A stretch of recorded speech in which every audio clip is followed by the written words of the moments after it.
আল্লাহ রাব্বুল আলামিন বলেন, ইন্নাল্লাযীনা ইয়াতলুনা কিতাবাল্লাহি ওয়া আকামুস সালাতা ওয়া আনফাকু মিম্মা রাযাকনাহুম সিররান ওয়া আলানিয়াতান ইয়ারজুনা তিজারাতান লান তাবুর। জোরে বলুন আল্লাহু আকবার।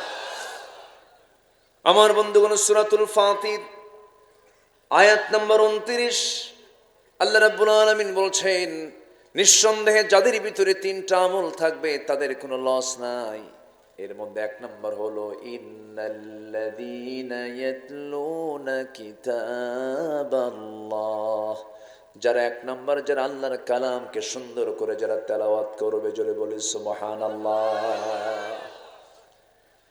যে বাড়িতে তেলাওয়াত আছে সেই বাড়িতে অসুখ থাকবে না।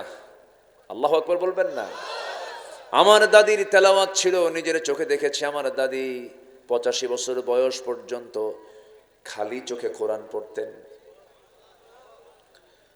আমার বন্ধুগণ, দাদির যুগের মানুষগুলো সেই সময় কোরআন পড়তো। ফোরকানিয়া মাদ্রাসাগুলো ছিল, গ্রামের মধ্যে ঢুকলে পরে গুনগুন গুনগুন গুনগুন করে তেলাওয়াতের আওয়াজ কানে আসতো। কিন্তু সেই সোনালী দিনগুলো আজকে অতীত হয়ে গেছে, নাই। আজকে ভাবিরা ঘুম থেকে ওঠে মাত্র সকাল 10টায়। আমি কি ভুল বলতেছি? উঠেই ব্রাশ মারে, একটা এই দিকে একটা এই দিকে, কি ঠিক কিনা বলেন? অথচ রাসূল বলেছেন, বুরিকা লি উম্মতি ফি বুকুরিহা, আমার উম্মতের বরকতময় সময় হলো সকাল। আমার উম্মতের বরকতময় সময় কি বলেন? সকাল। সেই সকালটা ঘুমে কাটায় দেয়। অসুখ তো হবেই, অসুখ বিসুখ ছুটবে না কখনো যদি কেউ সকালে ঘুম থেকে না উঠতে পারে। সব বরকত, সব রহমত সকাল। গ্রামের মানুষগুলো শহরের তুলনায় সুস্থ কেন জানেন? গ্রামের মানুষগুলো ম্যাক্সিমাম এখনো গ্রামে এই ভাইরাস ঢুকছে, কারণ এই যে ওয়াইফাই নেটওয়ার্ক এগুলো সব ঢুকছে, তো এখন সব ভাইরাসগুলো ঢুকে গেছে, নষ্ট হয়ে যাচ্ছে। সম্মানিত ভাইয়েরা, তাহলে অসুখ শরীর থেকে তাড়ানোর জন্য কি তেলাওয়াত দরকার বলেন তো? বলেন বলেন বলেন, কি তেলাওয়াত দরকার? আল্লাহ রাব্বুল আলামিন বলেন, ওয়ানুনাজ্জিলু মিনাল কুরআনি মা হুয়া শিফাউন ওয়া রাহমাহ। কোরআন নাজিল করেছি তোমাদের উপরে, এটাকে শেফা করে দিয়েছি, আরোগ্য করে দিয়েছি, রহমত করে দিয়েছি।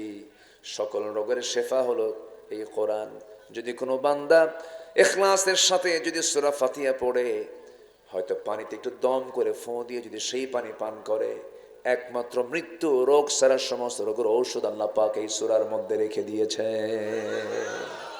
ছোটবেলায় মা পাঠাতো হুজুরের কাছে, যেতাম, একটু ফোঁটু দিয়ে নিয়ে আসতাম। যেই মাথা নিচু করে বলতাম, হুজুর একটু মাথায় ফোঁ দিয়ে দেন। কিন্তু হুজুর খুব চালাকি করতো, আস্তে আস্তে পড়তো, জোরে জোরে বলতো না। তো পরে বড় হয়ে চিন্তা করে দেখলাম, না, হুজুর চালাকির কারণ আছে। হুজুর যেটা পড়তো সেটা আমারও জানা আছে। তার নাম হলো সূরা ফাতিহা। তার নাম কি? সূরা ফাতিহা। সম্মানিত ভাইয়েরা, আজকে সেই তেলাওয়াত কমে গেছে, নাই। কোরআন তেলাওয়াতের প্রচলন আজকে একদম নিম্নের কোঠায়, নাই বললেই চলে। বাড়িতে বাড়িতে কোরআন তেলাওয়াত হয় না, অথচ নাটকের আসর বসে, সিনেমার আসর বসে। মায়েরা আছে নাকি মাহফিলে? জরিপ এসেছে, এদেশের প্রায় 80% মহিলা সপ্তাহে 82 ঘন্টা টিভি সেটের সামনে বসে থাকে। এটা জরিপে আমি দেখেছি। এটা আমি কি মিথ্যা বললাম বলেন তো? তারা কম দেখে না বেশি দেখে? বেশি দেখে। রুটিন ওয়ার্কের মতো, একদম রেগুলার, কোনো মিস্টিস নাই। না, এগুলো করলে আপনার সন্তানগুলো ভালো হবে না, সন্তান চরিত্রবান হবে না। আমরা সম্পর্ক রাখবো কোরআনের সাথে। জোরে বলি ইনশাআল্লাহ, আরো জোরে বলি ইনশাআল্লাহ। কোরআন শুধু তেলাওয়াতের জন্য যে না, তা না। কোরআনকে বুঝতে হবে, কোরআনকে জানতে হবে। তেলাওয়াত, কিরাআত, দিরাসাত, তাদাব্বুর সব থাকতে হবে। সম্মানিত বন্ধুগণ, আজকে দিন যত যাচ্ছে কোরআন বোঝা জানা তত সহজ হয়ে যাচ্ছে। জোরে বলি সুবহানাল্লাহ। আজ থেকে 100 বছর আগে যে ব্যাখ্যা ছিল না, সেই ব্যাখ্যা আজকে সায়েন্স ডেভেলপ হওয়ার কারণে কোরআন আরো সুন্দর করে মানুষের সামনে উপস্থাপিত হচ্ছে। আল্লাহু আকবার বলেন। যেমন ধরেন আল্লাহ পাক বহু উদাহরণ দিয়েছেন।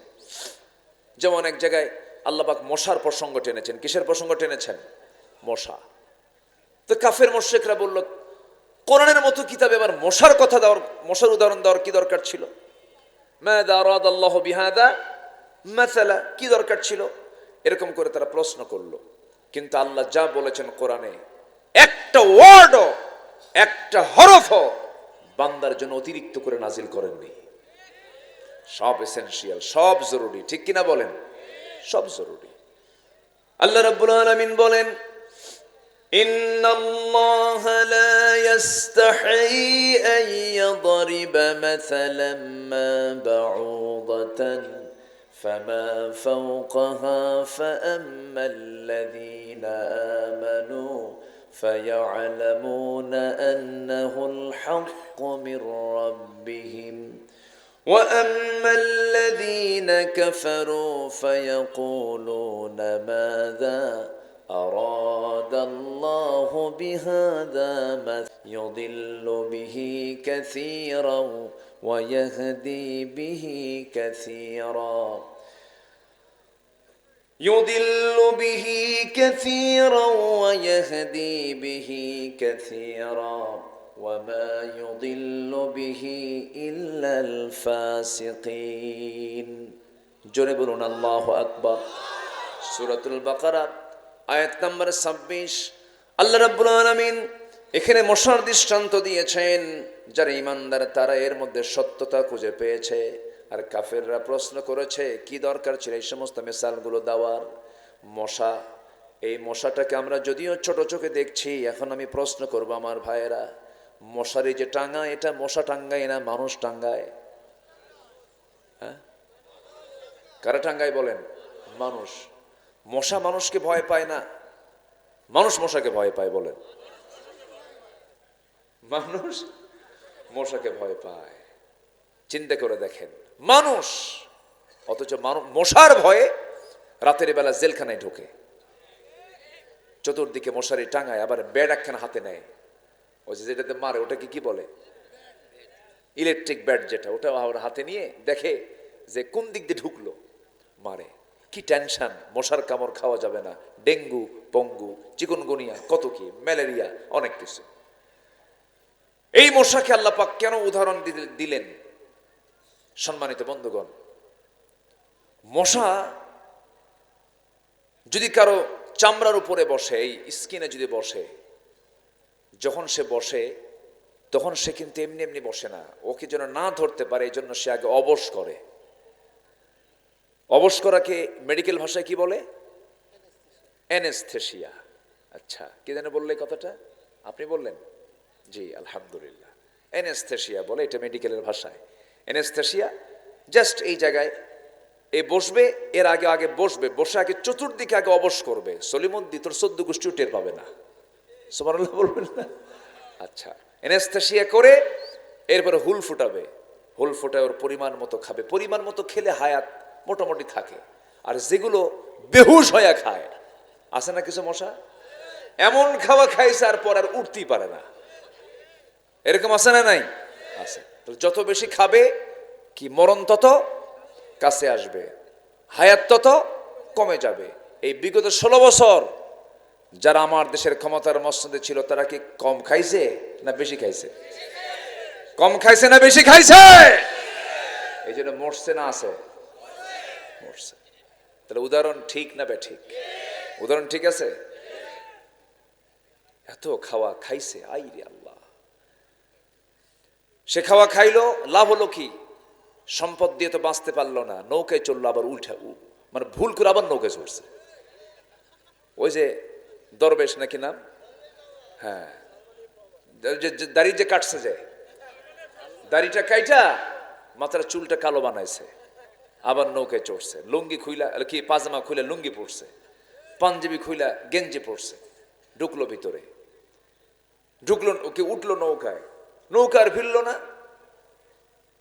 পুলিশ এসে, কোস্ট গার্ড এসে বলতেছে আইনমন্ত্রীকে, স্যার আপনাকে চিনি, আপনি চলেন থানায় চলেন। আইনমন্ত্রী কয়, আমারে তুমি একা নিয়ে যাও। আমি কি একা আসছি নাকি? আমি তো জামাতের সাথে আসছি। কই জামাতের সাথে? কে? কই যে বসে আছে, কে মাথায় দেখি কালো চুল, মুখে দাড়ি নাই, লোকটা কে? এটা লুঙ্গি পরা, লুঙ্গি পরা লোকটা আবার কে? ভালো করে দেখো, ওটাই দরবেশ। কথা বোঝেন নাই? হ্যাঁ, সম্পত্তি দিয়ে লাভ হলো কি? ওরা চেয়েছিল আলেমদেরকে উলঙ্গ করতে, ওরা চেয়েছিল আলেমদেরকে বেইজ্জত করতে, আল্লাহ ওদেরকে ন্যাংটা করে ছেড়ে দিয়েছেন। এই ক্ষমতা কার? কোন বাতিল গোষ্ঠীর সাথে আমাদের কোনোদিন আপোষ হবে না। ওই বাতিলদের মোকাবেলা করার জন্য রাজি আছেন কারা কারা? হাত উঁচু করে দেখান মুসলমান।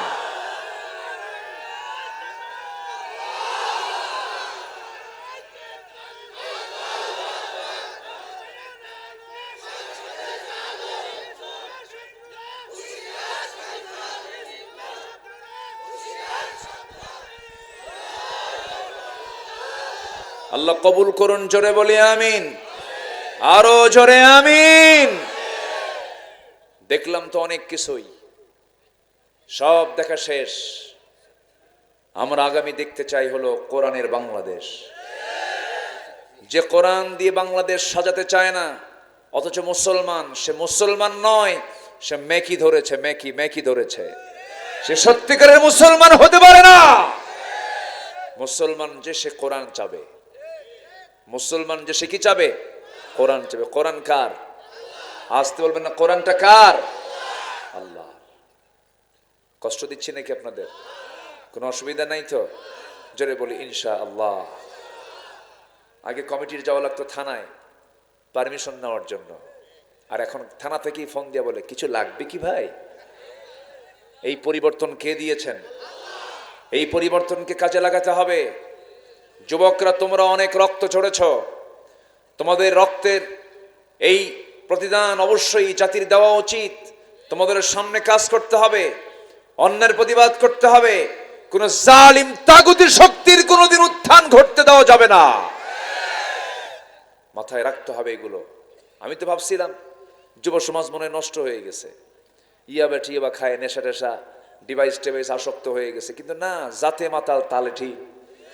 একদম গণভবনকে বলে দিয়েছে 45 মিনিটস গো আউট, ঠিক কিনা? না খায় আছে, লাঞ্চ করবো গণভবনে গিয়া। একদম সত্যি ওরা লাঞ্চ করছে গণভবনে গিয়া। লাঞ্চ করছে, লাঞ্চ করেছে। সম্মানিত ভাইয়েরা, কষ্ট পাচ্ছেন নাকি আপনারা? যদি যদি ওই যুবকরা যদি সাহস হারিয়ে ফেলতো, যুবকদের হৃদয়ে যদি আল্লাহ ভয় ঢুকায় দিতেন, আজকে কি সিচুয়েশন তৈরি হতো বলেন? আল্লাহ তাআলা সরাসরি মদদ দিয়েছেন, আল্লাহ তাদের দিল থেকে ভয়টা তুলে দিয়েছিলেন। আল্লাহু আকবার বলেন। সাহায্যকার, সাহায্যকার এটা বলা যাবে না।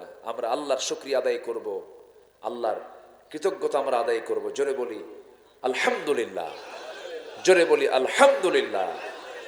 সকল ফয়সালা কার? আল্লাহ। তাহলে আমরা আল্লাহর কালামকে তেলাওয়াত করব না ইনশাআল্লাহ? আল্লাহর কালাম তেলাওয়াত করব কি কম কম না বেশি বেশি?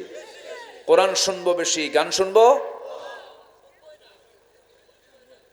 গান শুনবেন কম কম? এটা কি কয় আবার? গান শোনা, গান শোনা যাবে?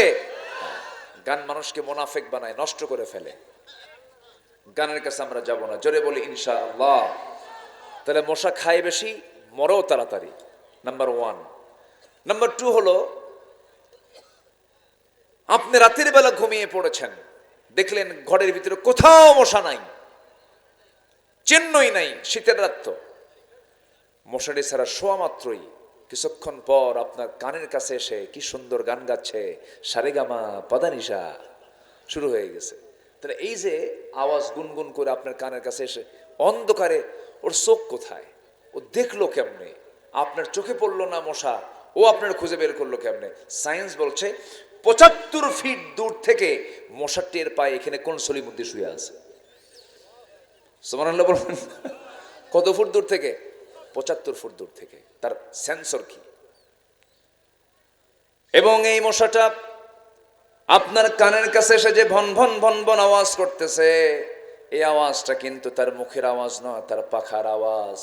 তার পাখা যে নড়ায়, তার পাখা যে ঝাপটানি মারে প্রতি সেকেন্ডে, বিজ্ঞান বলছে মশা তার পাখা নড়ায় প্রতি সেকেন্ডে 500 থেকে 600 বার। 500 থেকে 600 বার। পৃথিবীতে আজ পর্যন্ত কোনো মেশিন আবিষ্কার হয়নি যা মশার পাখার মতো এত দ্রুত নড়তে পারে, ঘুরতে পারে। আল্লাহু আকবার বলবেন না? তাহলে এখন কন্ত মশার উদাহরণকে আল্লাহ দিতে ভুল করেছেন? আমার বন্ধুগণ, নাম্বার 4 হলো এই মশার কামড় খেয়ে একজন কাফের, তার ব্রেন পর্যন্ত ন্যাংরা মশা পৌঁছে গিয়ে তাকে কামড়ায় কামড়া শেষ করে দিয়েছে। সেই কাফেরটার নাম কি বলুন? আসতে বলবেন না। সেই কাফেরটার নাম কি? নমরুদ। এরকম করে আল্লাহ রাব্বুল আলামিন বহু মিসাল দিয়েছেন। আল্লাহ তাআলা মাকরসা নামে একটা সূরা নাজিল করেছেন, সূরাতুল আনকাবুত। সূরাতুল আনকাবুত। যারা আল্লাহকে বন্ধু না বানায়া অন্য কাউকে বন্ধু বানাবে, তাদের দৃষ্টান্ত হলো মাকড়সার মতো।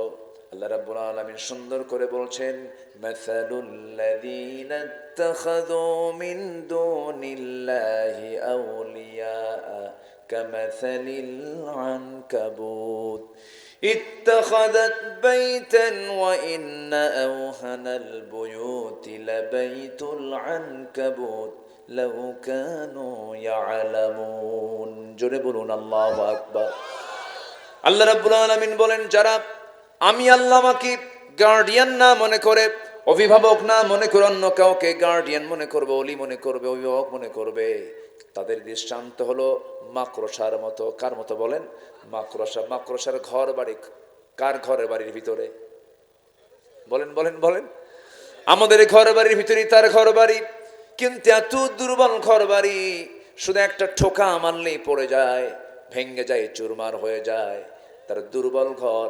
এখানে একটা ব্যাখ্যা আছে, সায়েন্টিফিক ব্যাখ্যা আছে।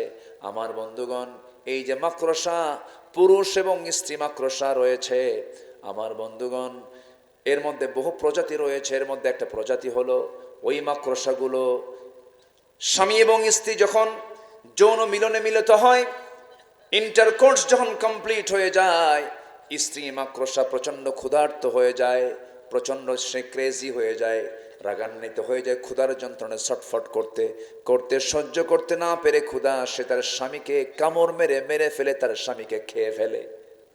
চিন্তা করছেন আপনি? তাহলে আল্লাহ যে বলছেন, যারা আল্লাহকে বাদ দিয়ে অন্য কাউকে অভিভাবক মনে করবে, তাদের দৃষ্টান্ত হলো মাকড়সার মতো।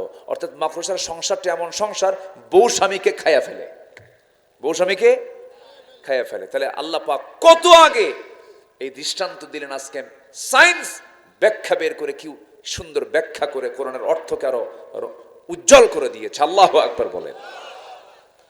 সম্মানিত ভাইয়েরা, সম্মানিত বন্ধুগণ, আমরা কোরআনের সাথে সময় দেব বেশি। জোরে বলি ইনশাআল্লাহ, জোরে বলি ইনশাআল্লাহ। সাইয়েদনা ওমর ফারুকের নাম শুনছেন না সবাই? কয় নাম্বার খলিফা? বলেন, কয় নাম্বার খলিফা? উনি কি আগে মুসলমান ছিলেন? রসুলকে কি মহব্বত করতে গেছেন না মারতে গেছেন? চিন্তা করুন কি আইডিয়া তার ছিল। রসুলকে মারার সিদ্ধান্ত যে লোকটা নেয়, কি হতে পারে? তিনি হয়ে গেলেন ইসলামের দ্বিতীয় খলিফা। বহুদিন আগে এক মাহফিলে বললাম, ওমরে ফারুককে চিনেন কে? সামনে থেকে ছোট্ট একটা বাচ্চা দাঁড়ায় বলে, হুজুর আমি চিনি। কে? আমাদের বাড়ির দোতলায় ভাড়া থাকে, বুঝলেন? তো বললাম, আব্বু তুমি 100তে 100 পাইছো, কারণ তোমার বুদ্ধি যদ্দূর উত্তরও তদ্দূর।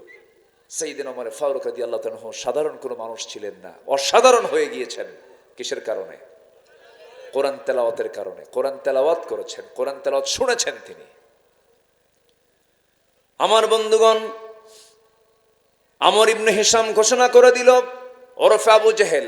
আমর ইবনে হিশাম ওরফে আবু জেহেল ঘোষণা করলো, কে আছো মুহাম্মদ বিন আব্দুল্লাহকে দুনিয়া থেকে বিদায় করে দেবে?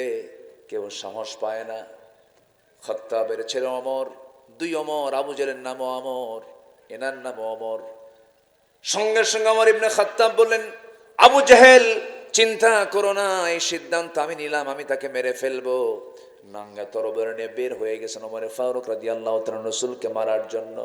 কিন্তু তিনি যখন নবীর দরবারের দিকে রওনা করলেন, একজন সাহাবী বলে ফেলেন, ওমর তুমি কোথায় যাও? তোমাদের নবীকে দুনিয়া থেকে বিদায় করার জন্য যাচ্ছে। তুমি কি জানো তোমার বোন ভগ্নিপতি সহ কালিমা পড়ে মুসলমান হয়ে গেছে? এই একটা কৌশল করলেন, লাইনটা চেঞ্জ করে দিলেন। ওমরে ফারুক আগে বোনের বাড়ির দিকে রওনা করলেন, এদিকে দৌড় মেরে গিয়ে রাসূলকে বলছেন, হুজুর ওমর আসতেছে নাঙ্গা তরবারি নিয়ে আপনাকে মেরে ফেলার জন্য। রাসূল বলছেন, সাহাবীরা টেনশন করো না, ওমরের দিলটা আল্লাহ রাব্বুল আলামিন কোরআনের জন্য কবুল করে নিয়েছে। জোরে বলে সুবহানাল্লাহ। কোরআন এটা যে কত বড় মহা উপহার আল্লাহর পক্ষ থেকে, কোরআনটার সঙ্গে আমরা সম্পর্ক রাখবো। জোরে বলি ইনশাআল্লাহ। তাতে কোনো লস মনে আছে কিনা আপনাদের? সূরা ফাতির 29 নম্বর আয়াত, 3 কাজে লস নাই, এর মধ্যে 1 নম্বর আলোচনা শুরু হয়ে গেছে। কিন্তু একটু কান লাগাবেন সবাই, একটু মনোযোগ দিয়ে শুনবেন। আমার বন্ধুগণ, সাইয়েদনা ওমর ফারুক রাদিয়াল্লাহু তাআলা আনহু দরজার কাছে গিয়ে নক করলেন। নক করার আগে তিনি ভিতর থেকে কিছু আশ্চর্যজনক কিছু আয়াত তার কানে চলে আসলো। আয়াতগুলো শুনলেন, দিলটা নরম হলো, কিন্তু রাগ তো কমে নাই। দরজা খোলার সঙ্গে সঙ্গে বোনকে চপেটাঘাত করে জমিনে ফেলে দিলেন। বোন মার খেয়ে রক্তাক্ত হয়ে বলছে, ভাই রে, তোমার দেহে যার রক্ত, আমার দেহ সেই পিতার রক্ত, তুমি সেই পিতার সন্তান, আমি যে পিতার সন্তান। আজকে তুমি যদি আমাকে মারতে মারতে দুনিয়া থেকে বিদায় করে দাও, আমি যে আল্লাহর কালামের মজা পেয়েছি, দিনের যে মজা পেয়েছি, আল্লাহর দিন থেকে এক চুল পরিমাণ আমি তোমার বোন কখনো নড়বো না। জোরে কোন সুবহানাল্লাহ। ওমরে ফারুক মনে মনে চিন্তা করে, হারে কি চেতনা লালন করেছে, ভাইয়ের সম্পর্ক ছিন্ন করতে চায়। কি যেন শুনলাম, চট করে বলা হলো, হে আমার বোন শোনো, কি তেলাওয়াত করতেছিল তোমরা, আমারে দাও তো দেখি। লুকিয়ে থাকা তার ভগ্নিপতি চট করে আড়াল থেকে বের হয়ে এসে বলতেছে, ও ওমর, তোমার জন্য রাসূল গতকালকে দোয়া করেছেন, মনে হয় তোমার জন্য আল্লাহ পাক দিলটা নরম করে দিয়েছেন, আল্লাহ পাক তোমার জন্য কবুল করে নিয়েছেন। যখন তার সামনে সূরা তাহা দেওয়া হলো, সূরা তাহা পড়ছেন, একটা করে আয়াত পড়ছেন, ওমর ফারুক কাঁদতেছেন। তাহা মা আনজালনা আলাইকাল কুরআনা লিতাশকা। এই আয়াত যখন পড়তেছিলেন, চোখের পানিতে তার গাল ভিজে যাচ্ছিল। ওমর ফারুকের তরবারি থরথর করে কাঁপতে কাঁপতে পড়ে যাচ্ছিল, আর বলতেছে, আমার বোন, আমি আজকে কি শুনলাম, এমন সুন্দর কথা আমার জীবনেও আমি কোনোদিন শুনি নাই। জোরে বলি সুবহানাল্লাহ। ইন্নাল্লাযীনা ইয়াতলুনা কিতাবাল্লাহ। সোজা চলে গেলেন নবীর দরবারে, তরবারি নবীজির পায়ের কাছে রেখে দিয়ে বলছেন, আল্লাহর পয়গম্বর, এই তরবারি আপনার মস্তকটাকে দ্বিখণ্ডন করার জন্য নিয়ত করে বের হয়েছিল ওমর, কিন্তু পারল না। আমাকে বাধার প্রাচীর হয়ে সম্পূর্ণ রাস্তা ঘুরায় দিয়ে আপনার অভিমুখী করে দিয়েছে। কোনো কিছু নয়, একমাত্র কি কোরআন। এটাকে যে মানবে সে জিরো থেকে হিরো হবে, আর যেটার বিরুদ্ধে ষড়যন্ত্র করবে সে হিরো থেকে জিরো হবে। যেমন জিরো হয়ে গেছে, ঠিক কিনা? জিরো হয়ে গেছে। এত সুন্দর মানুষ আপনারা, আলহামদুলিল্লাহ। বাগাতি না, বাগাতি মানে কি? বাগ না, বাগ মানে বাগান, জান্নাত, তাই না? বাগ মানে এরকম না, এরকম শব্দই তো, ঘত না, হ্যাঁ, বাগিচা, এরকম সুন্দর শব্দ আপনাদের এই এলাকার নাম। ভালো, আলহামদুলিল্লাহ বলেন। জি, অনেক সুন্দর। আপনারা আমাকে সময় দিচ্ছেন তো নাকি?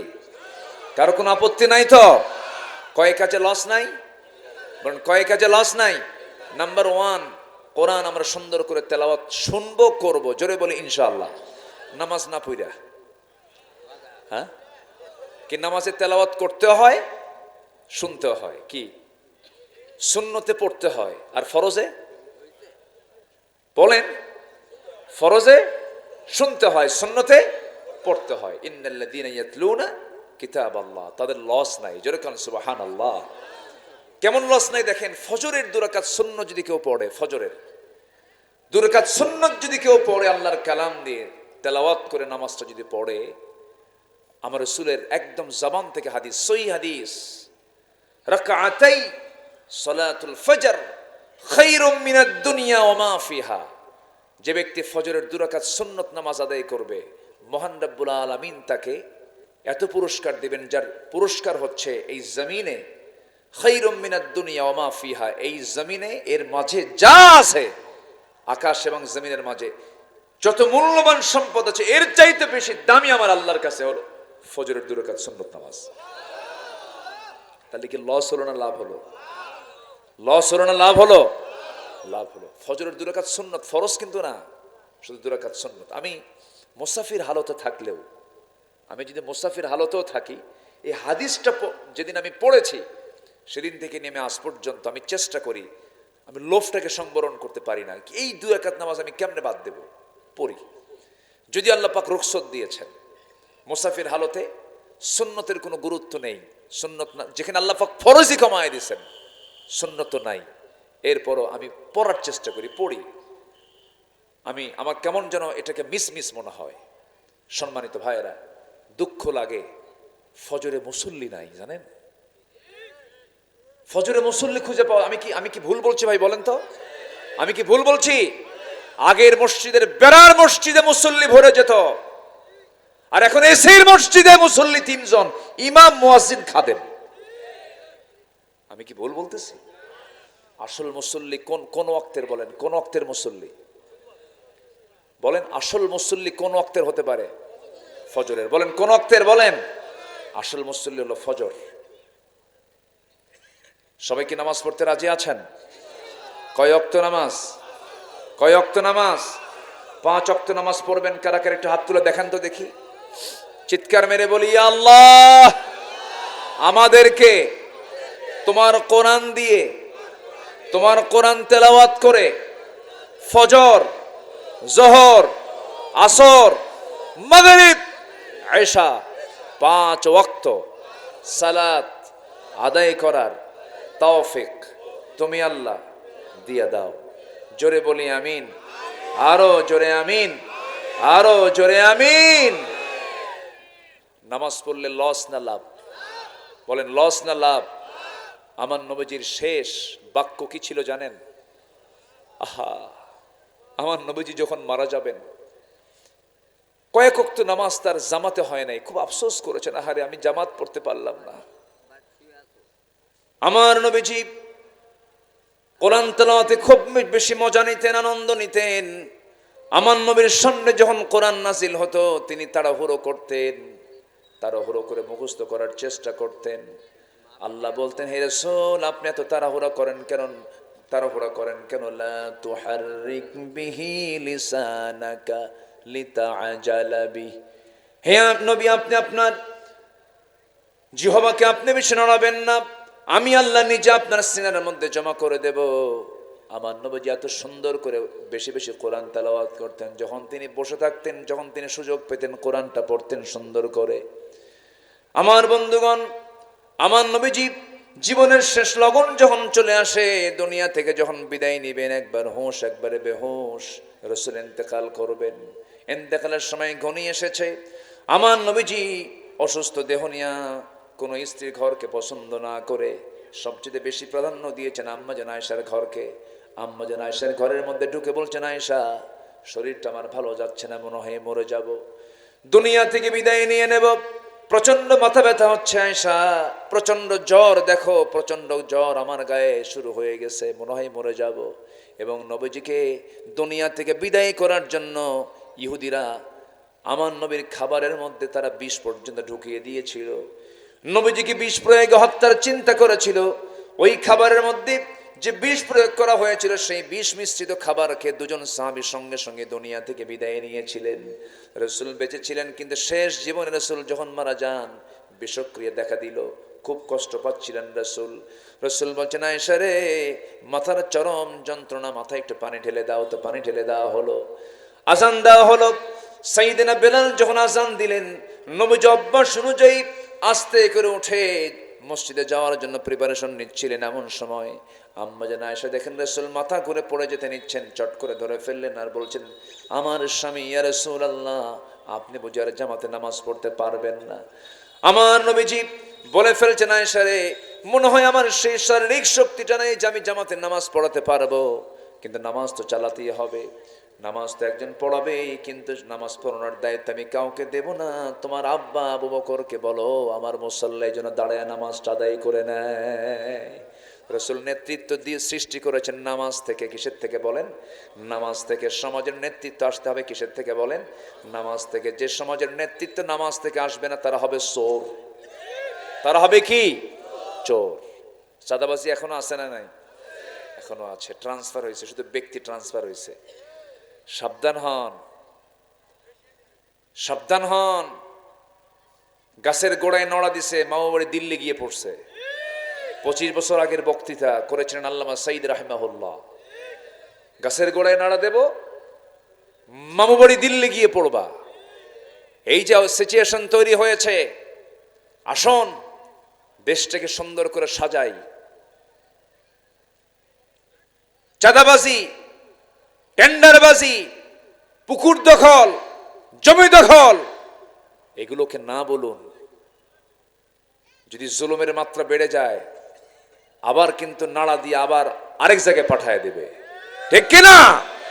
এই জন্য সতর্ক হওয়া দরকার। সতর্ক হব আমরা। জোরে বলি ইনশা আল্লাহ, জোরে বলি ইনশা আল্লাহ। আমার নবীজি বললেন, আয়েশা বলে দাও তোমার আব্বা যেন আমার মুসল্লায় দাঁড়ায় নামাজটা পড়ান শুরু করে দেয়। ইমাম চেঞ্জ হয়ে গেছে, সাহাবায়ে কেরাম কান্নায় অস্থির হয়ে গেছেন।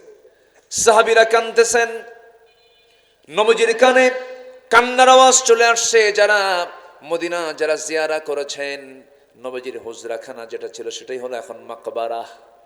আমার নবীজির মাকবারা হলো, নবীজির কবরটা হলো, যেখানে রাসূলের ঘরটা ছিল, আম্মা জানের ঘরটা ছিল, সেটাই হলো এখন কবর।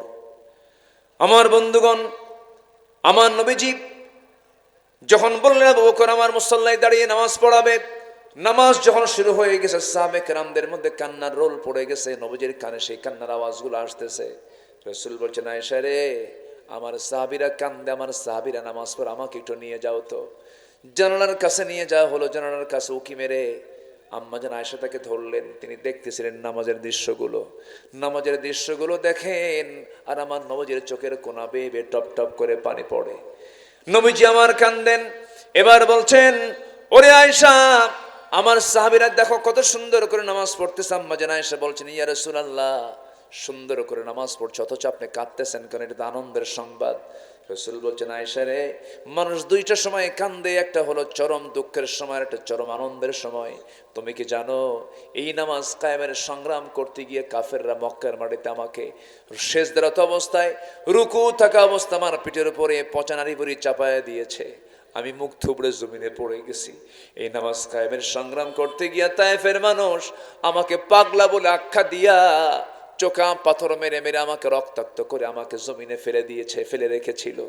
ওরে আয়েশা, এই নামাজ কায়েমের জন্য ওই মক্কা থেকে আমি বিতাড়িত হয়ে মদিনায় হিজরত করে এসেছি। ওই দিন কায়েমের জন্য, নামাজ কায়েমের জন্য কাফেররা ওহুদের ময়দানে, দেখো আমার সামনের দুটো দাঁত নাই, দাঁত কায়েমের জন্য, নামাজ কায়েমের জন্য খন্দকের পরীক্ষা খনন করতে গিয়া কোদাল মারতে মারতে আমার কোমরটা কুঁজো হয়ে গেছে। আয়েশা দেখুন, আমি কোমরটা সোজা করে দাঁড়াতে পারি না। ওরে আয়েশা, যেই নামাজ কায়েমের জন্য আমার কোমর গেল, দাঁত গেল, গোটা শরীরে ক্ষত বিক্ষত চিহ্ন, যেই দিন কায়েমের জন্য, নামাজ কায়েমের জন্য এতগুলো রক্ত আমার ঝরাতে হলো, সেই নামাজ আজকে রাষ্ট্রীয় পর্যায়ে কায়েম হয়ে গেছে। আয়েশা, এই চরম আনন্দ আমাকে দারুণ কাঁদাচ্ছে, আনন্দের কান্না, আমি কাঁদতেছি। এরপরে রাসূল বলছেন, আয়েশা রে, আমি মনে হয় দুনিয়া থেকে বিদায় হয়ে যাব যে কোনো মুহূর্তে।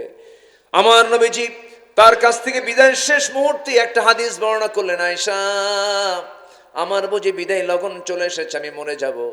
তুমি আমার পক্ষ থেকে লাস্ট মেসেজ তোমার আমার উম্মতকে জানায় দিবা। আমার উম্মতকে আমার জীবনের শেষ যে মেসেজটা দিয়ে গেলাম সেটা হলো, আসসালাত আসসালাত ইমা মালাকাত আইমানুকুম, নামাজ সালাত সালাত, আমার উম্মতের কখনো 5 ওয়াক্ত নামাজ ছেড়ে দিবা না।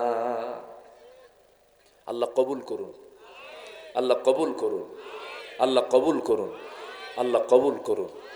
কোরআন পড়ব নামাজ, নামাজের ভিতরে, আবার নামাজের বাইরেও আমরা কোরআন পড়ব। লস না লাভ? লস না লাভ? লাভ। কষ্ট দিচ্ছি আপনাদের? আলোচনা চালাই, জোরে বলি ইনশা আল্লাহ। আল্লাহ আমাকে কি দেননি ভাই বলেন তো? সবই তো দিয়েছেন, কিন্তু আমরা আল্লাহকে কিছু দিতে চাই না, নামাজ পড়তে চাই না। 24 ঘন্টা সময় দিলেন, আমাদের এই দেহে কত কি দিয়েছেন, কোথাও যাওয়া লাগবে না, শুধু মাথা থেকে পা পর্যন্ত একটু চিন্তা করে দেখবেন কি দেননি আল্লাহ, সব দিয়ে দিয়েছেন। আমাদের দেহে যে ডিএনএটা আছে, এই ডিএনএর দৈর্ঘ্য হচ্ছে 2000 কিলোমিটার, 2000 কোটি কিলোমিটার, 2000 কোটি কিলোমিটার। পৃথিবী থেকে সূর্য পর্যন্ত 50 বারেরও বেশি বার আসা যাওয়া করা যাবে। এত বিশাল হচ্ছে আমাদের একটা মানুষের ডিএনএ। আল্লাহু আকবার বলেন। সম্মানিত ভাই, আমাদের দেহে যে কোষ আছে, এই কোষের সংখ্যা হলো প্রায় 37.2 ট্রিলিয়ন। আল্লাহু আকবার বলবেন না? আরো জোরে বলে আল্লাহু আকবার। যে সেন্সরি রিসেপ্টর আছে তা হলো 110 মিলিয়ন। লোহিত রক্তকণিকা আরবিসি আছে হচ্ছে 30 ট্রিলিয়ন। মিলিয়ন না, বিলিয়ন না, ট্রিলিয়ন কিন্তু। আল্লাহু আকবার। শুধুমাত্র মস্তিষ্কের নিউরন সংখ্যা হলো 100 বিলিয়ন। 100 বিলিয়ন। সম্মানিত ভাইয়েরা, দেহের মোট ব্লাড ভেসেল আছে হচ্ছে 42 বিলিয়ন, যা 97 কিলোমিটার লম্বা। সামান্য ইয়ারফোনের 1.5 হাত তার, এরকম একটা ইয়ারফোন পকেটে থোয়ার পর আধা ঘন্টা পর বের করলে 4-5 প্যাঁচ লেগে যায়, সোজা হয় না। আর 97,000 কিলোমিটার লম্বা ব্লাড ভেসেল করেছেন, কোনোদিন প্যাঁচ লাগে না। তাও এই দেহের মধ্যে কে দিয়েছেন? আসতে বলবেন না, কে দিয়েছেন? এরপরও বান্দাকে আল্লাহ আমার দেখে না, আল্লাহর চোখ কানা হয়ে গেছে। যেরকম নাউজুবিল্লাহ। আমাকে দেখেন কে? আসতে আমাকে দেখেন কে? আমাকে শোনেন কে? আমাকে জানেন কে? আমাকে বেশি বুঝেন কে? সে আল্লাহর কাছে আমরা সবার আগে আল্লাহর হকটা আমরা আদায় করব। জোরে বলি ইনশাআল্লাহ। মা বোনরা কি মাহফিলে আছে? তাই মেয়েদের তাই? আল্লাহু আকবার। আমার মা, আপনি জানেন আপনার জন্য জান্নাতটা কত সহজ, কিন্তু আফসোস লাগে কি জানেন? মেয়েরা বেশি জাহান্নামে চলে যাবে, মেয়েরা বেশি জাহান্নামে। অথচ তাদের জন্য জান্নাতটা খুব সহজ ছিল। সমস্যা হলো কি জানেন? সুন্দর চামড়া তো দেখাতে খুব পছন্দ করে। কি এই অসুবিধা কি? এই মানে রোগ, এই জীবাণু কি এলাকায় নাই? আসতে বলবেন না, আছে না নাই? এই ভাইরাস আছে না নাই? আছে। দেখাতে খুব পছন্দ করে। আবার কিছু স্বামীও আছে বদমাইশ মার্কা। বউ যদি একটু সুন্দর হয়, সুন্দরী বউ আবার ডিসপ্লে করে, আছে না? ডিসপ্লে করে দেখায়, দেখো আমার বউটা দেখতে কেমন দেখতো। হ্যাঁ, বউ দেখায় বেড়ায়। লজ্জা নাই এগুলো পুরুষের? আপনার বউ আপনার সম্পদ, আপনি দেখবেন। বউটাকে হোন্ডার পেছনে তোলে, এখন তো আধুনিক হোন্ডা, ওগুলো সমান না। 2 সিট 2 রকম। প্যাসেঞ্জার সিট হলো 3 তলা, আর ড্রাইভিং সিট হলো আন্ডারগ্রাউন্ড। কি আন্ডারগ্রাউন্ড না? একদম নিচে, ওরে দেখাই যায় না, ও কোথায় যা আছে আল্লাহ জানে, নিচে থাকে। বউটাকে 3 তলায় উঠায়, মাথার চুলগুলো ছেড়ে দিয়ে লাল লিপস্টিক, লাল শাড়ি, অর্ধলগ্ন পোশাক পরে হোন্ডায় চড়ায় দেয়। হোন্ডার মেকারকে বলে, হোন্ডার আওয়াজ তো কম, কেউ হয়তো মিস হতে পারে দেখতে, তো হোন্ডার যে পাইপ আছে এটা সরায় ফেল। হোন্ডার পাইপ সরালে তখন হয়ে যায় আওয়াজ হলো হেলিকপ্টারের আওয়াজ, ভটভট ভটভট করে। বাস হোন্ডায় তুললো, পিছনে বউ তুলে দিলে একখান টান।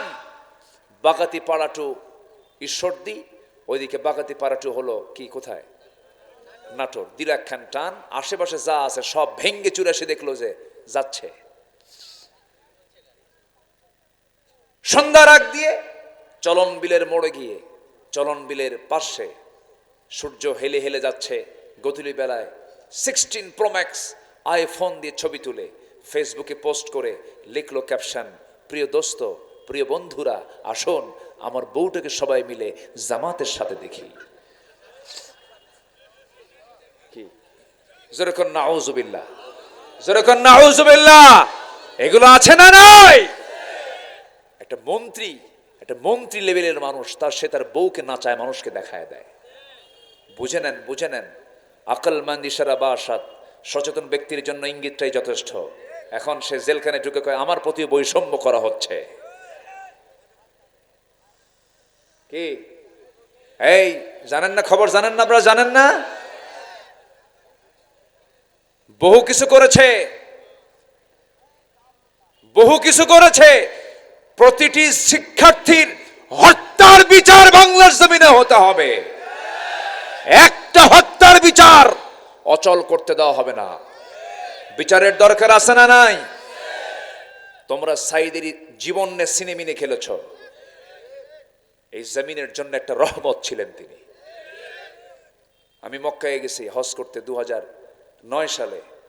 আল্লাহ পাক আমার জীবনের প্রথম হজটা আমি করেছি 2009 সাল। সেই হজের সফর ছিল আল্লামা সাইদের শেষ হজের সফর। একই সনে মিনা, মুজদালিফা, আরাফা। তো উনি দেশে ফিরবেন, চলে আসবেন। ওনাকে মোহাব্বত করে সবাই মিলে বলা হলো, হুজুর আপনি দেশে যাবেন না। কেন কেন আমি যাব না দেশে? মামলা হচ্ছে, ট্রাইব্যুনাল গঠন হচ্ছে। তখন নতুন 2009 সাল, টিপাইমুখী বাদের আন্দোলন চলছে, বিভিন্ন আন্দোলন চলছে। সেই সময় বলা হলো আপনি যাবেন না। উনি বললেন মুস্কি হাসি মেরে, সাইদি পালায়া থাকে না, সাইদি পালায়া থাকে না। আমার দেশ, আমার জনগণ, আমার ভাইয়েরা জুলুমের শিকার হবে, আমি চোরের মতো পালায়া থাকবো বিদেশে, এই চরিত্র আমার রাসূল শিখায় দেন নাই। উনি ফিরে এসেছেন, জেলখানায় ঢুকেছেন, 13 বছর জেল খেটেছেন, দুনিয়া থেকে বিদায় নিয়েছেন কান্না মুখে না হাসি মুখে? বলেন কান্না মুখে না হাসি মুখে? হাসি মুখে। 16 বছর ধরে আমাদেরকে রাজাকার বলে গালি দিয়েছে, কিন্তু কোন রাজাকার পাকিস্তানকে শেল্টার নেয়নি। শুধু হিন্দুস্তানের রাজাকাররাই সব হিন্দুস্তানে গিয়ে শেল্টার নিয়েছে, ঠিক কিনা? সম্মানিত ভাইয়েরা, 2023 সালের 13 আগস্ট কাশিমপুর কারাগার থেকে বেলা 11টার দিকে তাকে বলা হলো, হুজুর আপনি অসুস্থ, আপনাকে চিকিৎসায় যেতে হবে। উনি বলেন আমি অসুস্থ তো আমি নিজেই জানি না। কি কথা কি বুঝতেছেন আপনারা? ওনাকে জোর করে ধরে নেওয়া হলো, গাজীপুরের একটা হসপিটালে তাকে চিকিৎসা দেওয়া হলো। সেখান থেকে আবার জোর করে 13 আগস্টে দিল্লির প্রেসক্রিপশনে তাকে নিয়ে যাওয়া হলো শাহবাগে। সেই হসপিটালে জোর করে ভর্তি করায়া মেডিকেল টিম গঠন করে কুচক্রান্ত করে পয়জনিং করে বিষ প্রয়োগ করে তাকে হত্যা করা হয়েছে। তারই তৈরি করা এই প্ল্যাটফর্ম তাফসির মাহফিল। তিনি এদেশের উপকার এই মাহফিলগুলোর। এই প্ল্যাটফর্ম থেকে আমরা সুস্পষ্ট ভাষায় জানান দিতে চাই, অবিলম্বে আল্লামা সাইদির খুনের সঙ্গে যারা জড়িত দৃষ্টান্তমূলক শাস্তি দেওয়া হোক। এমতের পক্ষে রাজি আছেন কারা কারা? হাত উঁচু করে দেখান মুসলমান।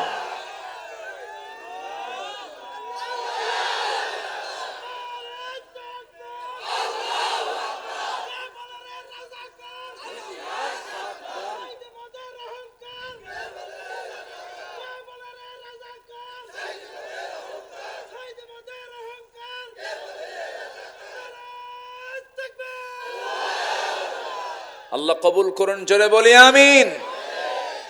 আমাদেরকে 16 বছর স্লোগান পর্যন্ত দিতে দেয়নি।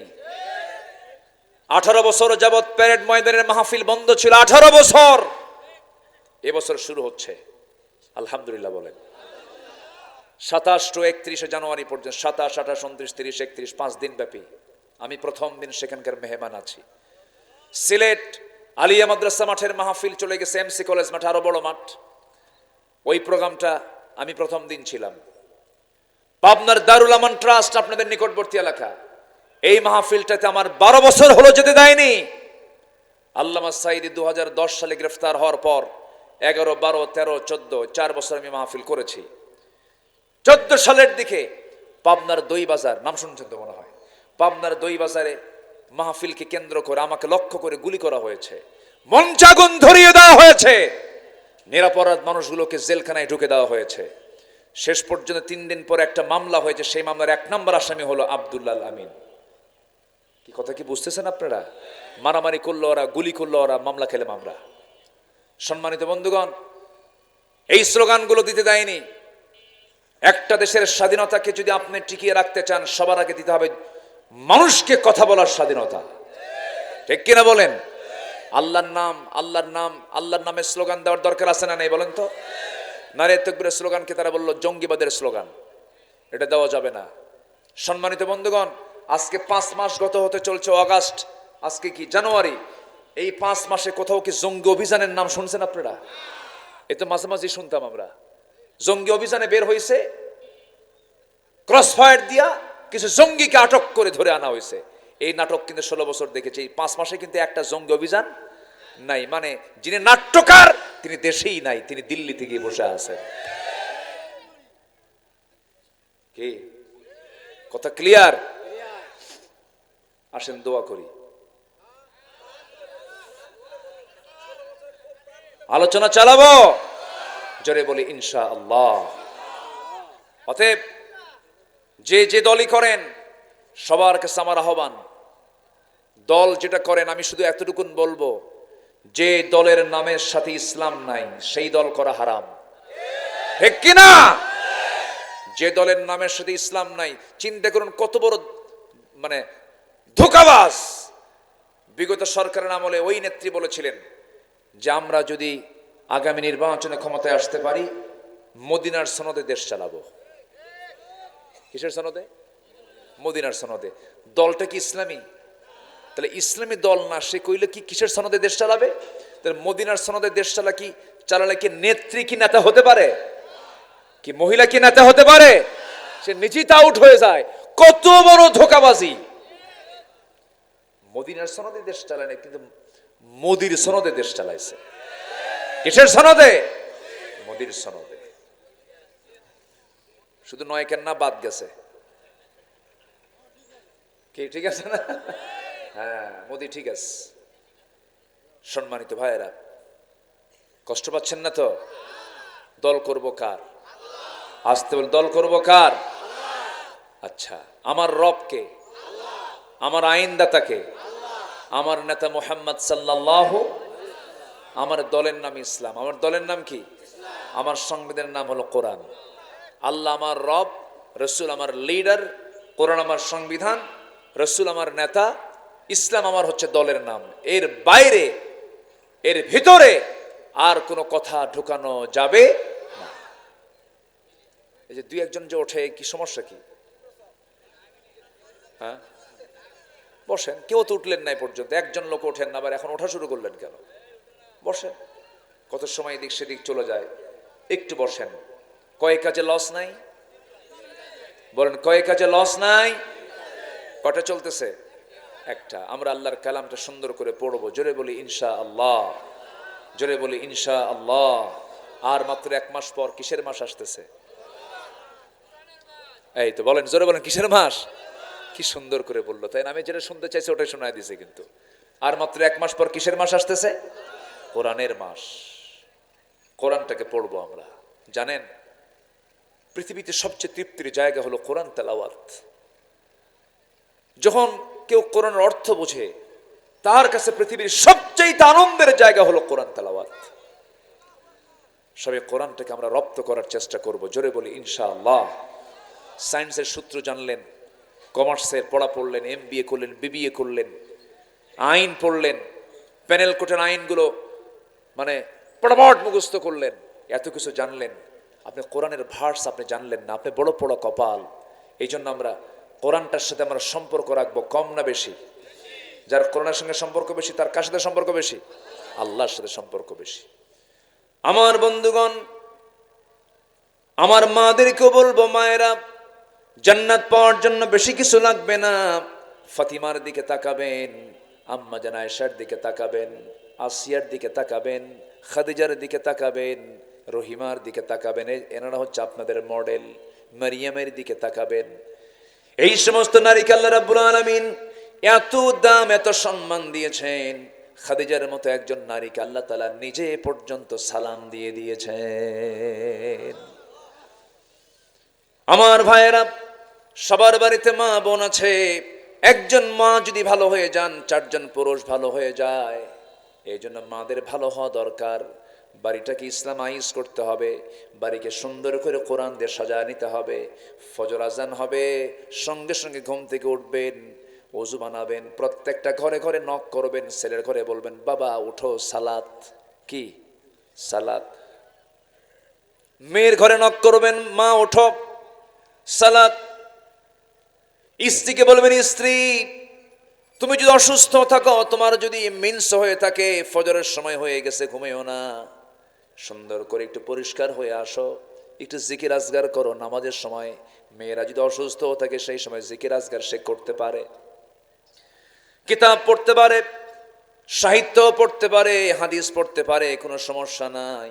কিন্তু মেয়েদের একটা সমস্যা হলো, মেয়েদের যদি অসুখ হয়, মেয়েরা 3 দিন থেকে 10 দিন পর্যন্ত নামাজ পড়তে পারবেন না। এটা আল্লাহ পাক মানাই করে দিয়েছেন, তোমাদের নামাজের কোনো দরকার নাই। কিন্তু মেয়েরা সেই 10 দিন ঠেলতে ঠেলতে 20 দিন পর্যন্ত নিয়ে যায়।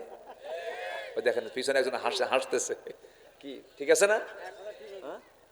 ঠেলতে ঠেলতে কয়দিন নিয়ে যায়? 20 দিন নিয়ে যায়। কেন এটা?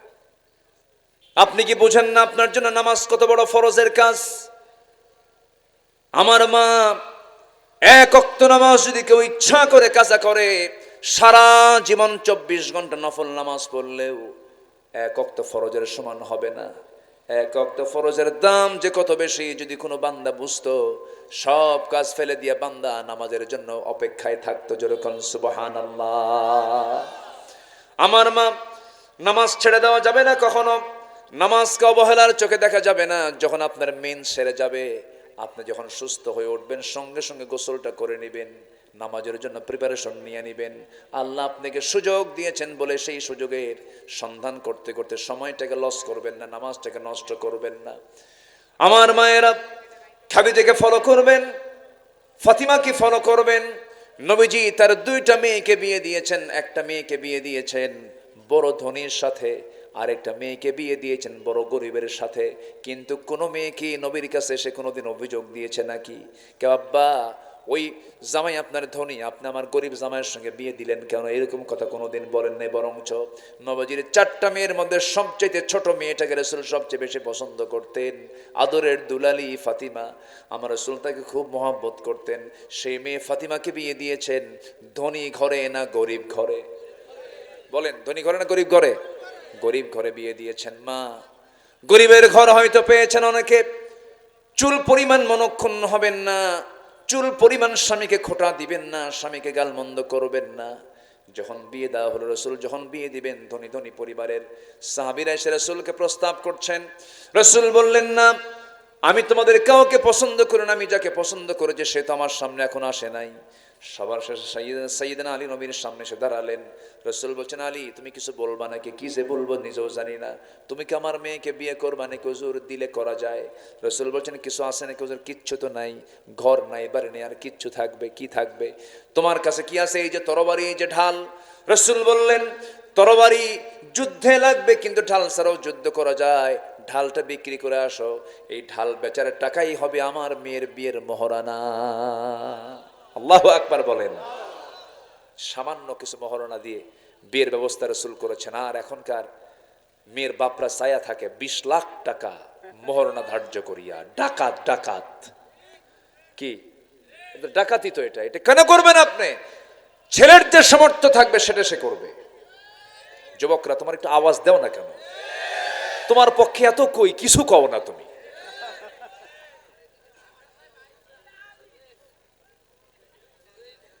বিশ 30 লাখ টাকা ছায়া বসে থাকে, ছেলের যে সামর্থ্য হবে তাই সে দেবে, ঠিক কিনা বলেন? কেন করে জানেন মেয়ের বাপরা? কেন করে জানেন? যদি তালাক হয়, দেখেন বিয়ে হয় নাই, ওর নিয়ত দেখেন। আমার নবীজি সামান্য মোহরানা ধার্যের জন্য পাঠায় দিলেন, যাও ঢাল বেচে আসো। ঢাল বিক্রি করার জন্য চলে গেছেন, ঢাল বিক্রি করতে বসেছেন। সাইয়েদনা ওসমান নবীজির বড় জামাই সামনে দাঁড়ানো, বলছেন, আলী সাজে সকালে তুমি বাজারে কেন? ঢাল বিক্রি করার জন্য আসি। তুমি যোদ্ধা মানুষ, তোমার কি ঢাল বিক্রি মানায় নাকি? কি সমস্যায় পড়েছে বলো? বিয়ে ঠিক হয়েছে কার সাথে? আপনার শালীর সাথে। কি কথা বলছেন নাই? আপনার শালীর সাথে। এলাকায় কি কয়? শালী কয় না হালি কয়? আচ্ছা ঠিক আছে, হ্যাঁ। ও হালি কয় নোয়াখালী। জি জি। বইয়ের ছোট বোন, বইয়ের ছোট বোনকে এক একটা জায়গায় শালিকা, এটাই তো বইয়ের ভাষা। জি। আবার মন খারাপ করবেন না, আমার মায়েরা হয়তো শুনতেছেন যে হুজুর আপনি এরকম করে কন। আচ্ছা না, একটু বোঝানোর জন্য বলতেছি। তামান নবীজি বড় জামাই বললেন, বিয়ে ঠিক হয়েছে? হ্যাঁ। আচ্ছা ঠিক আছে, ঢালটা দাও। নিলেন, টাকাও দিলেন। কয়েক হাত যেতে না যেতে পিছন থেকে ডাক দিয়ে বলতেছে, আলী, বীরের হাতে কি ঢাল না থাকলে মানায়? তোমাকে আগাম এটা গিফট করলাম, যাও। ঢালটাও দিয়ে দিলেন, টাকাও নিলেন, ঢালও নিলেন। নবীর সামনে দাঁড়ায় গেলেন। রাসূল বলছেন, ও আলী, ঢাল মনে হয় বিক্রি হয় নাই, কেমন করে কি করা যায় বলো? হুজুর, ঢালটা বেচে ফেলছি। তাহলে হাতে আবার ঢাল কেন? হুজুর, ঢালটা আমাকে আবার উপহার দিয়েছে, এই যে টাকা, এই যে ঢাল। তুমি কার কাছে বিক্রি করতে গেছো? হুজুর, ওসমান। লোক আর খুঁজে পাওয়া নাই। নিজের মধ্যে এই ঘটাঘটি করছো না? আমি বড় জামাইকে বলতে পারলাম না, তার আগে তুমি বলে আসছো, তাহলে আমি এটা কেমন কথা হলো বলো তো? আচ্ছা, কোনো মেয়ের বাপ যদি বিয়ে ঠিক করে, কোনো মেয়ের বাপ যদি বিয়ে ঠিক করে কিন্তু বড় জামাইকে বলে নাই, তাহলে কি হবে বলেন তো? কি হতে পারে? কি হতে পারে? বইয়ের দিকে তাকাইবার কবে, তোর বাপ একখান জিনিস রে, কি ঠিক আছে না? ধমকাবে। কিন্তু আমার নবীর জামাই তো ওইরকম না। আমার নয় ছেঁচড়া জামাই, খালি দাওয়াত খাওয়ার জন্য পাগল হয়ে থাকে, কিন্তু ওরকম জামাই তো আর আমার নবীর জামাই না। বললেন, ঠিক আছে, সমস্যা নাই, যাও, তোমার জন্য দোয়া করে দিই। ওসমান তার জন্য দোয়া করে দিলেন। আমার নবীজি বিয়ে দিলেন। বিশ্বের সবচেয়ে অনড়ম্বরপূর্ণ বিয়ে, কোনো ঘটাঘটি নাই, কোনো খরচ নাই, কোনো গায়ে হলুদ নাই। গায়ে হলুদ হালাল না হারাম? হারাম। আগের দিন চলে আসে বিয়ানের বাড়িতে। বিয়ান, আসসালামু আলাইকুম। বিয়ান, শোনেন, আপনি কিন্তু বিয়ের দিন আসবে, আপনি 3 দিন আগে আসবেন, মানে আকাম কুকাম করবে ও, ঠিক কিনা? এগুলো হারাম। এগুলো কি হারাম? এগুলো অন্য সংস্কৃতি, মুসলমানদের সংস্কৃতি এগুলো নয়। ওই যুবকরা শোনো, তোমার গ্রামের আশেপাশে বিয়ের অনুষ্ঠানে যদি ডিজে বাজায়, লাঠি দিয়ে পিটাইয়া ভাঙ্গা সোজা করে দিবা, কি ঠিক কিনা? এই গ্রামে মাহফিল হলে এই গ্রামে আর কোনো যাত্রা চলবে না, অন্য কোনো সৎ অসামাজিক কোনো কাজ চলতে দেওয়া যাবে না। কি আমি কি বিপদে ফেলে দিলাম নাকি যুবকরা? ভালো আছে যেখানে, মন্দ থাকা যাবে না। আমার নবীজি বিয়েটা দিয়ে বললেন, মা চলে যাও, স্বামীর ঘরে যাও। এখন থেকে বাবার ঘরের চাইতে স্বামীর ঘর শ্রেষ্ঠ। সুবহানাল্লাহ বলবেন না? যাও, সংসার করে খাও। কিন্তু আমার মেয়ে শোনো, এই যে বিয়ে দিলাম, স্বামীর ঘরে চলে যাচ্ছ, স্বামী তোমাকে আমি এমন স্বামী দেই নাই যে স্বামীটা তোমার জন্য খারাপ হবে। আমি জানি আমার আলী কেমন। এই যে বিয়ে দিলাম, মৃত্যুর দিন পর্যন্ত স্বামীর বিরুদ্ধে একটা নালিশ যেন আমার কানে না আসে। আর আজকের মেয়ের বাপরা বিয়ে দিয়ে বলে, মা যা, মোবাইল নিয়ে থাকবি, যদি কোনো কিছু হয় শুধু খবর দিবি, খাইয়া ফালাবো। কি আছে না নাই বলেন তো? অশান্তি, এগুলো করা যাবে না। স্বামী স্ত্রী বন্ধনটা হলো জান্নাতি বন্ধন। এই জায়গায় অন্য কেউ ঢুকলি কি শান্তি না অশান্তি? স্বামী স্ত্রীর ঝুট ঝামেলা মিটাবে কয়জন? 2 জনই। বলেন কয়জন? 2 জনই। খালি বলতে শিখতে হবে সরি। কি বলতে হবে? সরি। স্বামী ভুল, সরি। বউ ভুল, সরি। খালি সরি বলবেন, কোনোদিন গন্ডগোল লাগবে না। আর যদি কয় আমি কি ভুল করছি নাকি, কি কথা কি বোঝেন নাই, তাহলে মনে করেন আর জীবনে কোনোদিন মিল হবে না। যে স্বামী স্ত্রীর মুখে শুধু ঘন ঘন সরি থাকবে, ঠিক আছে, ওকে, দুঃখিত, আমি ভুল করেছি, আমাকে মাফ করে দাও, সেও যদি বলে আমি ভুল করেছি, মাফ করে দাও, জান্নাতের টুকরা। জোরে কোন সুবহানাল্লাহ। কি ওয়াজগুলো দরকার আছে না? দরকার আছে না নাই? আছে। তবে বেশি পুরুষরা বলবে একটু সরি, পুরুষরা একটু বেশি বলবে, মেয়েরা একটু কমই কয়। ওরা যদি একবার বাঁক ধরে সোজা হয় না। এই সোজা, এই ঠিক জোরে বলিও না, শুনলো, বাড়িতে আবার যেতে হবে না। জি হ্যাঁ, খুলিকাত মিন দিলাইন, মেয়েদেরকে সৃষ্টি করা হয়েছে বাঁকা হাড়ে।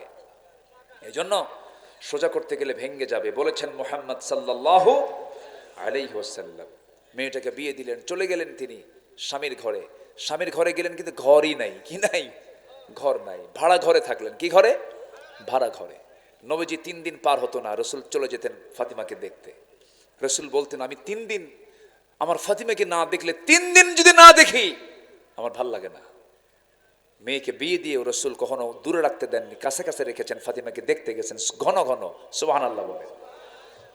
রসুল মেয়েদেরকে খুব পছন্দ করতেন। মেয়ের বাপরা যারা আছেন আপনারা বড় ধন্য যে মেয়ের বাবা হতে পেরেছেন। রসুল কিসের বাবা ছিলেন? মেয়ের বাবা। কিন্তু কিছু কিছু মেয়ের বাপ আছে, 4-5টা যদি মেয়ে হয় তখন বউকে গালিগালাজ করে, তোর পেট আসলেই পচা। এরকম কিছু পুরুষ আছে না? আল্লাহ কয় তোর কপাল ভালো, আর ও কয় তোর পেট পচা।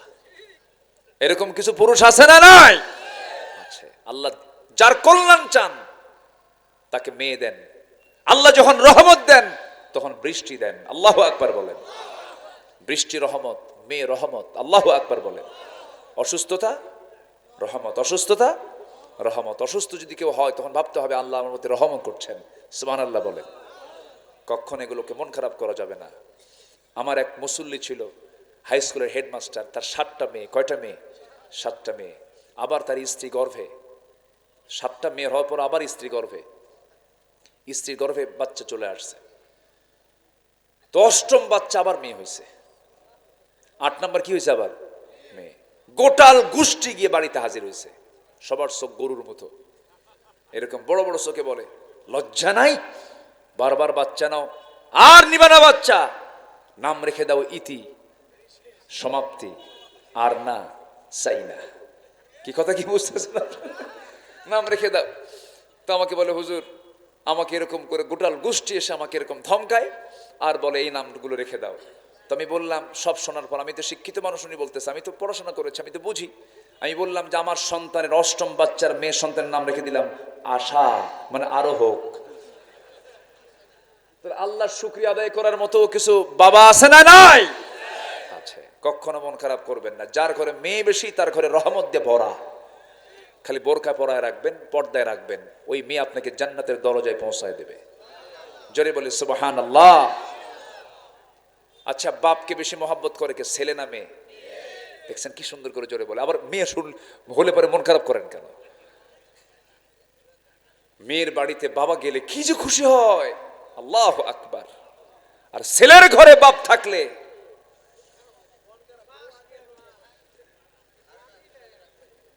কি জায়গা মতো দিলাম, কিন্তু কি ঠিক কিনা? খুব সমস্যা।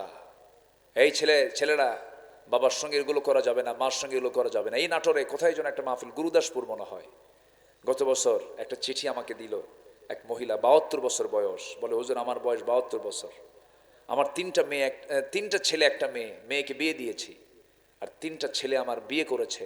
ওদের ঘর আমার ঘরের সঙ্গে লাগানো। 3টা ছেলের ঘর থেকে রান্না বান্না হয়, সে রান্নার গন্ধ এসে আমার কানে নাকে ধাক্কা লাগে। এই বুড়ো বয়সে আমি একা রান্না করি। হুজুর একটু দোয়া করবেন আল্লাহ যেন আমার ছেলেদের হৃদয়টা নরম করে দেয়। দুঃখ, বুড়া বয়সে মার কপালে আবার রান্না করতে হয়। এরকম অসংখ্য পরিবার মনে হয় নাই? আসতে বলবেন না, আছে না? নাই। এগুলো খুব কঠিন ব্যাপার, এটা আল্লাহর কাছে চাইতেও হবে, বলতে হবে। সেই মার জন্য আমরা উদার হতে পারি না, সেই মার জন্য আমরা খরচ করতে জানি না। বইয়ের সামান্য কথায় আমরা গলে যাই না। আমার মা যারা আসছেন তারাও এটা মাথায় রাখবেন। আপনি আপনার শাশুড়িকে সম্মান করবেন, আপনার মাকে অন্য মহিলা সে সম্মান করবে, এগুলো মাথায় রাখবেন। পৃথিবীর কোনো মানুষকে ছোট চোখে দেখবেন না। আপনি কি জানেন আপনার জান্নাতটা মার ওই পায়ের নিচে আল্লাহ পাক রেখে দিয়েছেন? জোরে কোন সুবহানাল্লাহ, আরো জোরে বলেন সুবহানাল্লাহ। আমার একটা ছোট্ট আল্লাহ পাক ছেলে দান করেছেন, একটু বড় হয়েছে, হাফেজ হয়েছে। একদিন মার সঙ্গে দেখি যে খুব চোখ রাঙ্গায় কথা বলে। হয় না এরকম? করে না বাচ্চারা? করে, চোখ রাঙ্গায় কথা বলে। আমি আস্তে করে ছেলেটার হাত ধরলাম, ধরে বললাম, বাবা তুমি কি জানো তোমার মায়ের এই পাটার দাম কত? তোমার মায়ের এই পায়েরটার দাম কত তুমি জানো? তোমার এই মায়ের এই 2 পায়ের নিচে আল্লাহ পাক জান্নাত রেখে দিয়েছেন। এত দাম তোমার মায়ের এই পায়ের। বাইরে পরিবারে ইসলাম শিখাবেন, দিন শিখাবো আমরা। জোরে বলি ইনশাআল্লাহ, আরো জোরে বলি ইনশাআল্লাহ। আল্লাহ কবুল করুন, জোরে বলি আমিন। আমার মা নামাজ পড়বেন, পর্দায় থাকার চেষ্টা করবেন, দিন মানবেন, কোরআনটাকে ফলো করবেন, গোটাল বাড়িটাকে কোরআন দিয়ে সাজায় ফেলবেন। ছেলেকে বলবেন, বাবা আজকে তোমার চোখ দিয়া, কান দিয়া আর অন্তর দিয়ে কি কি গুনাহ করছো কও। কি বোঝেন নাই? রাতের বেলা খবর নেবেন, তুমি আজকে তোমার চোখ দিয়া, কান দিয়া আর অন্তর দিয়ে কি গুনাহ করছো কও। ইন্নাস সামআ ওয়াল বাসরা ওয়াল ফুআদা কুল্লু উলাইকা কানা আনহু মাসউলা। বলবেন বাবা আজকে কি হাদিস পড়েছো? না। আজকে কি কোরআন পড়েছো? না। তুমি কি আজকে নামাজ 5 ওয়াক্ত নিয়মিতভাবে সময় মতো পড়েছো? আব্বা পড়ছি, কিন্তু নিয়মিত হয় নাই। কালকের থেকে নিয়মিত করবা। আমার দিন আজকে যা হবে কালকের দিনটা হতে হবে অনুন্নত না উন্নত? বলেন বলেন বলেন বলেন। আজকে যতবার মিথ্যা কথা বলেছি, কালকে আমার মিথ্যার পরিমাণ কি বাড়বে না বন্ধ হবে? বন্ধ হবে। এইভাবে আমরা আমাদের জীবনকে উন্নত করার চেষ্টা করি।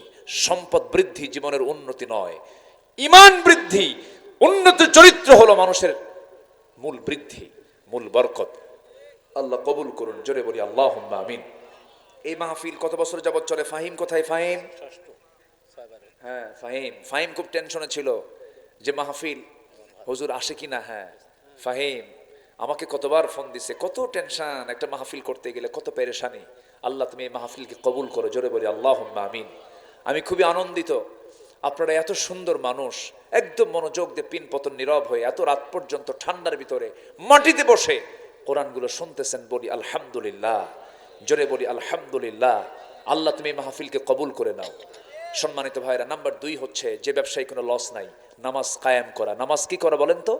কায়েম করা। নামাজ পড়বো এবং নামাজ কায়েমের সংগ্রাম করব। সেই দল করব যে দল আল্লাহর দল। আল্লাহু আকবার বলেন। যারা বিড়ি খায়, গাঁজা খায়, তোমার হাতে নেশা তুলে দেয়, তোমাকে চাঁদাবাজির জন্য তোমাকে পাঠায় দেয়, ওই সমস্ত নেতৃত্বের মুখে আমরা জুতা মারি, থুতু মারি। যাব না সেই দিকে। নামাজ কায়েমের সংগ্রাম করব, জোরে বলি ইনশাআল্লাহ। নাম্বার 3 হলো আল্লাহর পথে আমরা খরচ করব, গোপনে এবং প্রকাশ্যে। আল্লাহ তাআলা বলছেন যে ডান হাতে দান করবে, বাম হাত জানবে না, বাম হাত দেবে, ডান হাত জানবে না। আমি আল্লাহ তাআলা নিজে থেকে আরশ আজিমের মেহমান বানাবো, আরশ আজিমের ছাই আমি তাকে জায়গা করে দেব। আসুন না আমরা এই 3টা আমল করি। 1 নম্বর হচ্ছে তেলাওয়াত করব কার কালাম? নামাজ বাদ দিয়া, নামাজ সহ, জোরে বলি ইনশাআল্লাহ। নাম্বার 2 হলো নামাজ কায়েম করব, জোরে বলি ইনশাআল্লাহ। নাম্বার 3 হলো খরচ করব কার পথে? কার পথে? এই 3টা কাজ আমরা করব। ইয়ারজুনা তিজারাতাল লান তাবুর, তার ব্যবসায় কোনো লস নাই। জোরে কোন সুবহানাল্লাহ। যে যেখানে আছেন কেউ যাবেন না, একটু নামাজের মতো করে বসি, নামাজের মতো করে বসি, তাশাহুদের সূরতে বসে যাই। জি, আমরা আল্লাহর কাছে চাবো আল্লাহ যেন আমাদের গুনাহগুলোকে মাফ করে দেন, জোরে বলি আল্লাহুম্মা আমিন। মঞ্চের পেছনে কবরস্থান আছে, কবরবাসী শুয়ে আছেন, আমরা তাদের জন্য দোয়া করব। আল্লাহ তুমি কবরবাসীর কবরটাকে জান্নাতের টুকরা বানাও, জোরে বলি আল্লাহুম্মা আমিন। সবাই নামাজের মতো করে বসি, সবাই বলি সুবহানাকাল্লাহুম্মা ওয়া বিহামদিকা আশহাদু আল্লা ইলাহা ইল্লা আনতা আস্তাগফিরুকা ওয়া আতুবু ইলাইকা। চিৎকার মেরে বলি আল্লাহ আমার জীবনের সগীরা কবীরা, ছোট বড় সব গুনাহ তুমি আল্লাহ মাফ করে দাও। জোরে বলি ইয়া রাব্বাল আলামিন, ইয়া রাব্বাল আলামিন। জি, আমরা দোয়ার দিকে যাব। আমরা চাইবো কার কাছে? আল্লাহর কাছে। আল্লাহ যেন আমাদের গুনাহগুলোকে মাফ করে দেন, জোরে বলি আমিন। চেতনপাড়ার যুব সমাজকে তুমি আল্লাহ দ্বীনের জন্য কবুল করো, কোরআনের জন্য কবুল করো। কোন কালেকশন নাই? জি, আসুন আমরা আল্লাহর কাছে চাবো। জি, আল্লাহুম্মা আমিন। রব্বানা যালামনা আনফুসানা ওয়া ইল্লাম তাগফির লানা ওয়া তারহামনা লানাকুনান্না মিনাল খাসিরিন। গভীর রাত, নিঝুম রাত, জীবন রাত্রিতে চাঁদের মতো হাজারো মুসলমান নরনারী নিয়ে তোমার কালামের একটা আয়াতকে সামনে রেখে তুমি আল্লাহ জান্নাতের ফয়সালা করেছো। যে